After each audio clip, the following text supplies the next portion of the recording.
So, the trailer for the FNAF movie leaked last week, and the response to the leaking is actually the most impressive this fanbase has ever been about anything, literally ever. The FNAF fanbase isn't the worst ever, that is more for any anime, but that's for a different video entirely. I had to break my FNAF silence to say that I am proud of this fanbase. Good job smacking that leaker down, but also, let's catch up on recent things. I have some thoughts on it that I want to get out there. So, Scott unfortunately had to break his silence, and he was out with his family at, I believe, an amusement park? Was that it? Yeah, I believe it was. He tried to ignore it as best as possible, as stated in his comments on Reddit about what happened. However, like I already said, the fanbase smacked it down without mercy. YouTubers like FNAF, Fusion Z Gamer, I think, and even Dawko refused to do videos on the leak. Though, to be honest, Dawko staring at his followers is probably him being aware of it and not wanting anything to do with it either. Even some FNAF theorist channels like ID's Fantasy, I think that's how you say it, and Rightoast are refusing to make videos on it. Impressive, I must say. Now, if I could talk to the fanbase for just a moment. I know we're always at each other's throats whenever possible, especially when MatPat releases a theory. Those are almost always divisive. I'm proud of you all for not wanting anything to do with the leak. To those that did, I'm just curious. Why? Why would you entertain this? We've been waiting for this movie ever since the first couple of games came out.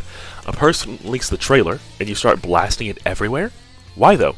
Like I said, we've been waiting for this thing for literally years. We've seen what the animatronics could possibly look like a while back.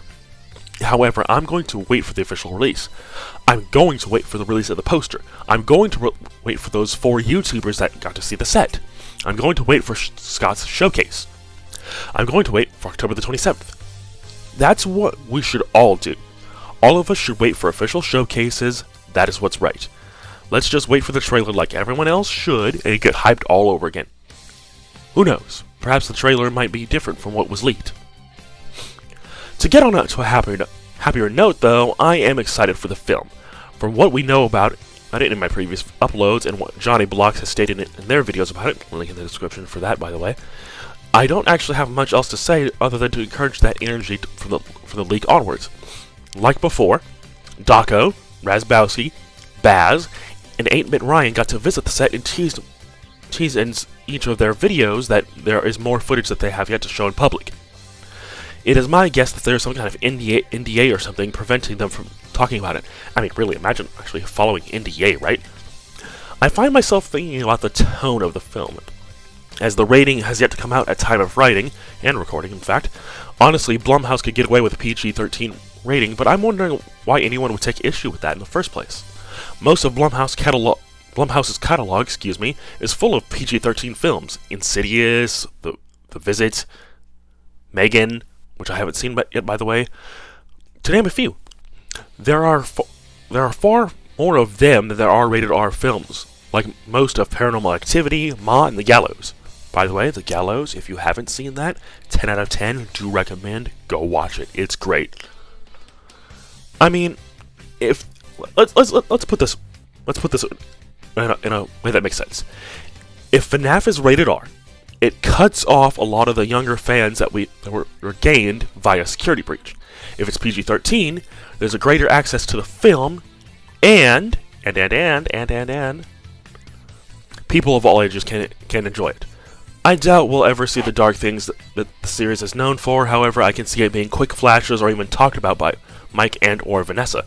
There's a bunch of different ways that this can go, and I myself will be waiting for the company to say for sure. We have to remember, though, that the animatronics themselves are probably the most important part of this thing.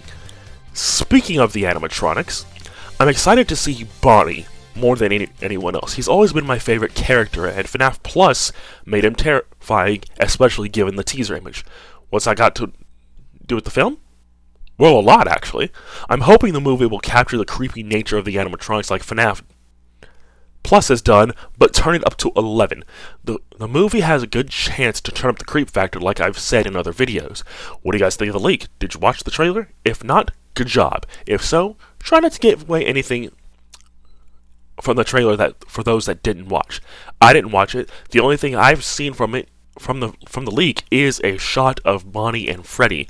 That's all I will say on it. I refuse to watch anything that isn't from Scott, Blumhouse, or anyone that works on the film, or those four YouTubers.